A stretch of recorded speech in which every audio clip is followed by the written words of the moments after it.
nothing new. I'm clinging to my roots. Down in a hole, earning my wage. And this 16 hours a day make a body feel aged. I don't ever see the sun. My roof's a cold, hard ground. But you can damn sure bet I know what I do makes this country go round. I'm a son of a third generation coal miner, damn proud of who I am.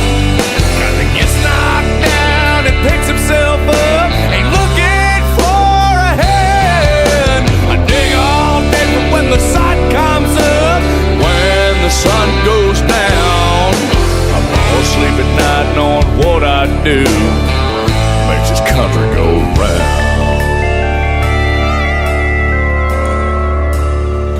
Coal dust and dirt staining my brow, and I wouldn't break away even if I knew how. The hippies have their way.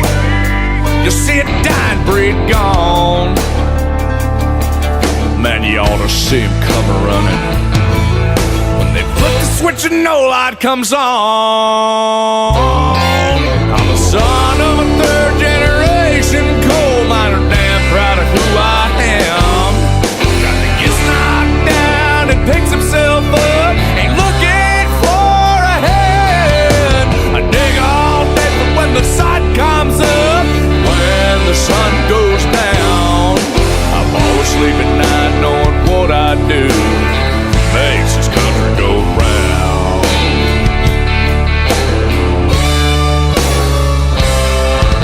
Now whether you drive a nail or a big machine, you wear a black tie to work or dirty old blue jeans, just cover with your right and raise a flag. Stand right next to me, we're on the same damn team. I'm a son of a, and I dig all day from when the sun comes up, when the sun goes down. I fall asleep at night knowing what I do makes this country go round.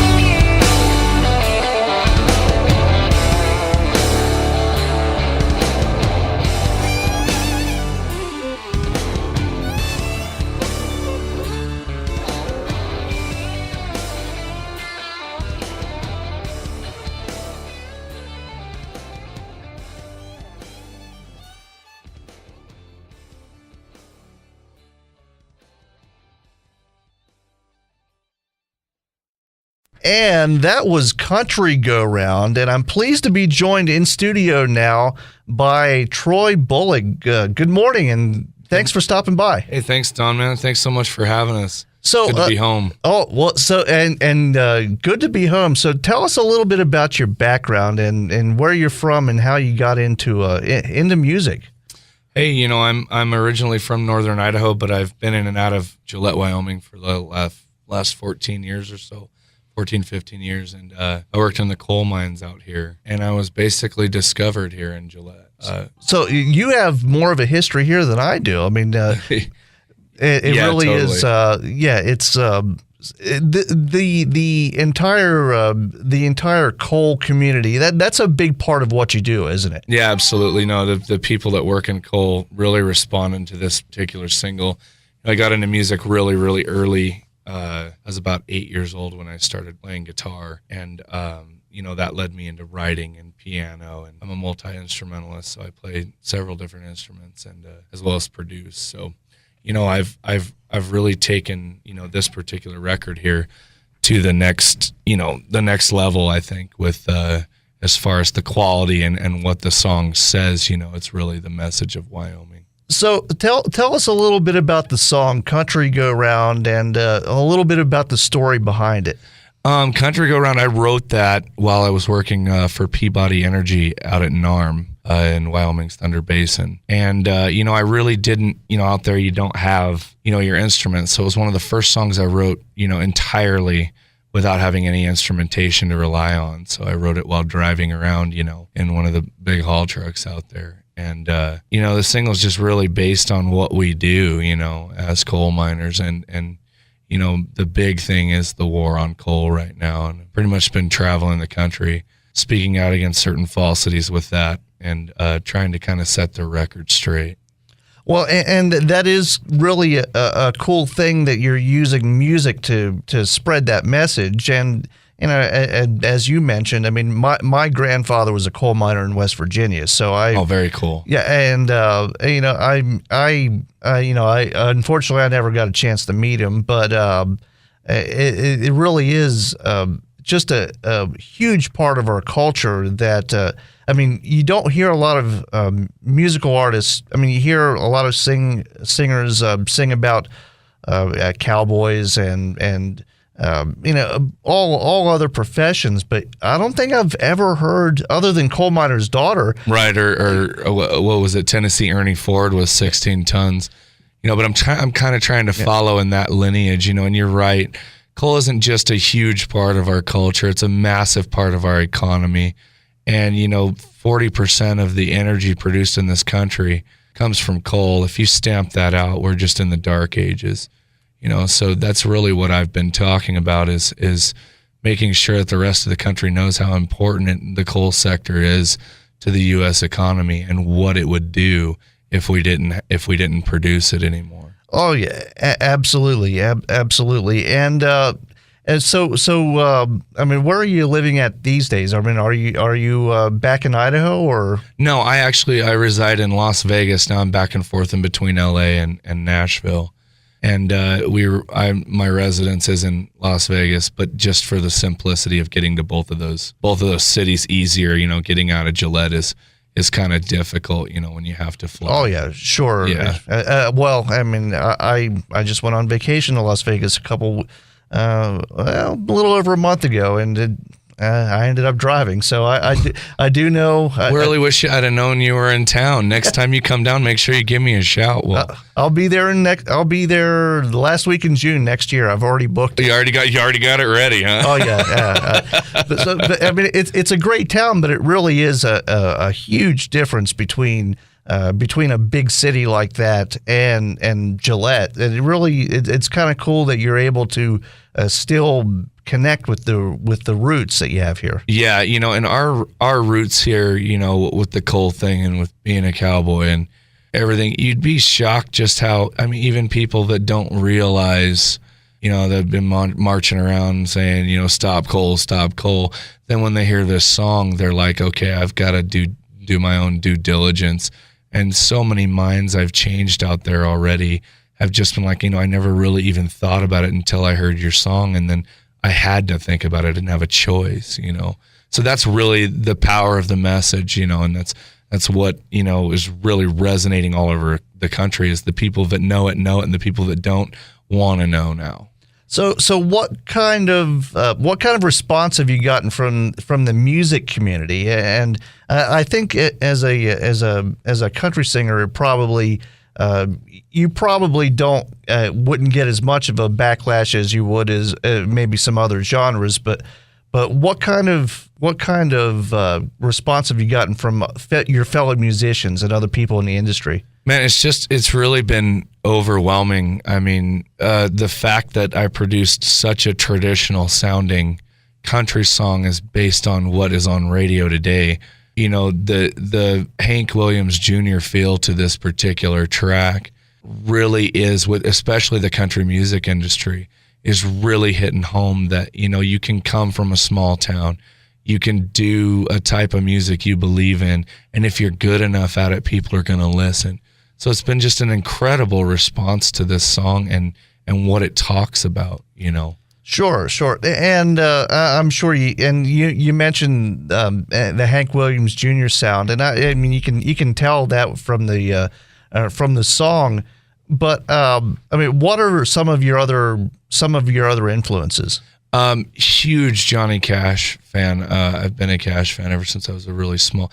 Everybody else had Elvis. I had Johnny Cash. And, Roy Orbison, pretty much the $1 Million Quartet was a massive influence on me, as well as singers like Richie Valens and, even into The Who and The Doors and, the video that we did for this track, it really did come across as more of a Jim Morrison meets country music, in the way that we filmed it and the way that we portrayed what America would be without coal mining. Those influences really run deep in me, as well as George Strait and Alan Jackson. Well, and one of the things I've noticed that all of the names that you've mentioned, they're all storytellers. Yeah. I mean, even Jim Morrison, George Strait, and Johnny Cash, it's all storytellers. So and I can tell from the one song that's really where you're coming from as an artist. You're telling a story. It's not just it's not just verse, chorus, verse. Yeah, it's a story. Yeah, totally. Yeah, and the story is what's fascinating. I think the most about it, and even I as an artist am taken back by this, is the fact that it's not something I'm singing about just based on a whim. I heard about. I lived and worked in this industry, and I know every facet of it. And the basis for that, I mean, made a good story, not just for just country music, but I think as an American story, really did make a great story. And you're right, it's something that country music is missing. I think nowadays is the fact that you can tell a story with a modern edge and really grab all demographics. I thought, okay, maybe 60, 65, 55, these guys will love it, But when I've got 7 to 15-year-olds sending me videos and they're singing the entire song, that's an incredible feeling.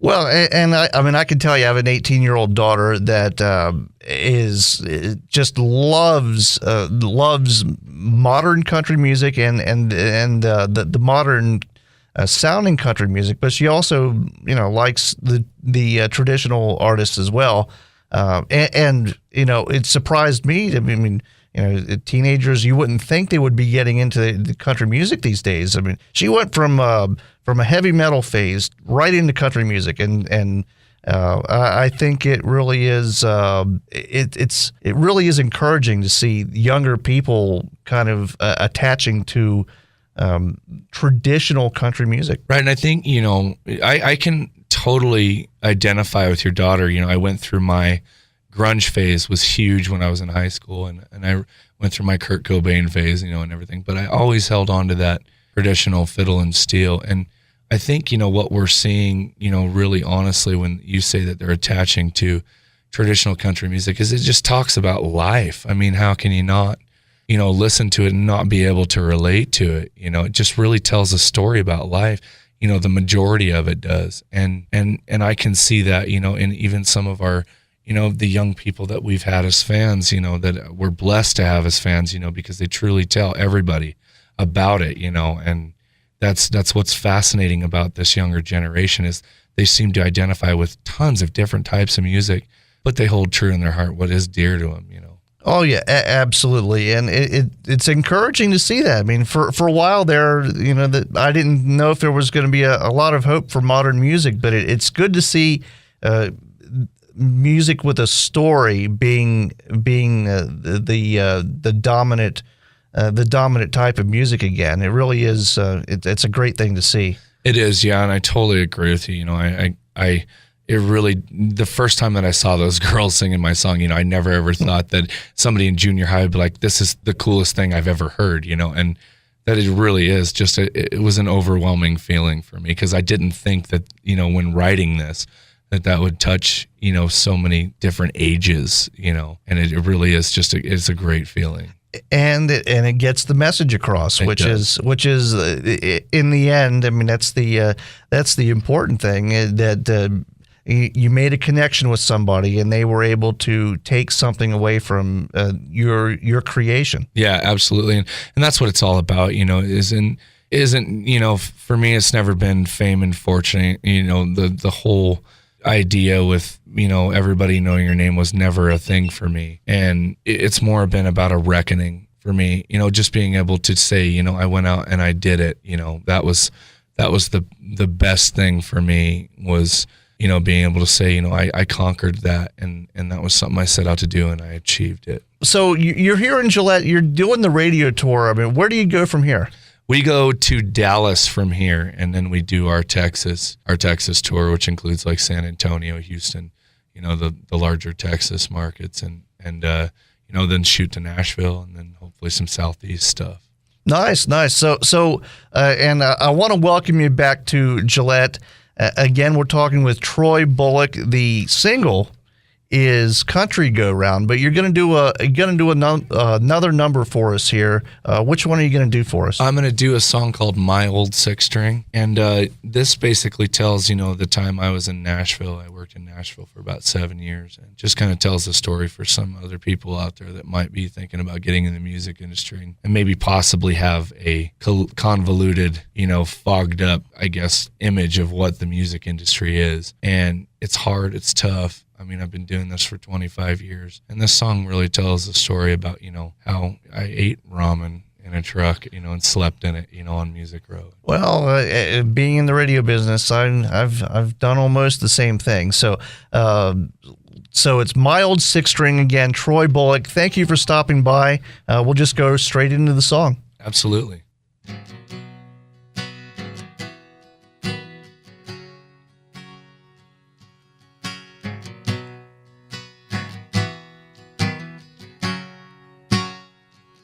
This road rolls by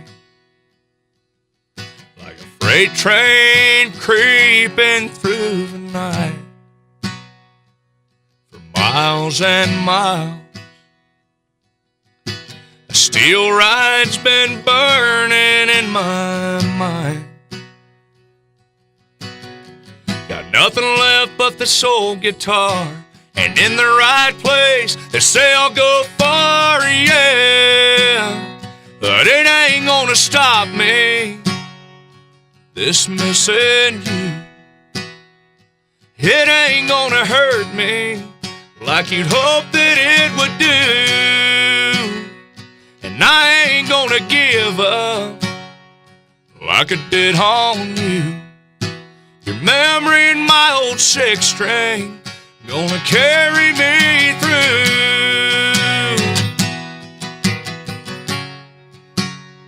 City streets alone, the neon lights don't burn like this back home. No place to play, so I'm living in my truck down on Music Road. I just take it day by day till someone here knows my name. 'Cause it ain't gonna stop me, this missing you. It ain't gonna hurt me like you'd hope that it would do. And I ain't gonna give up like I did on you. Your memory and my old six string gonna carry me through.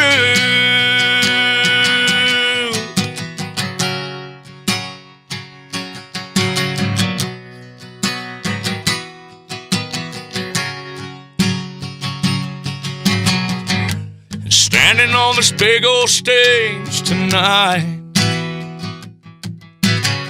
staring into a crowd tonight, blinded by the light, I think to myself and I have to laugh. I finally got everything you said I could never have. 'Cause it didn't hurt me, that missing you. No, it didn't stop me like you wanted it to do. No, I didn't give up like I did waiting on you. Your remembering my old six string done carried me through. Done carried me through. Done carried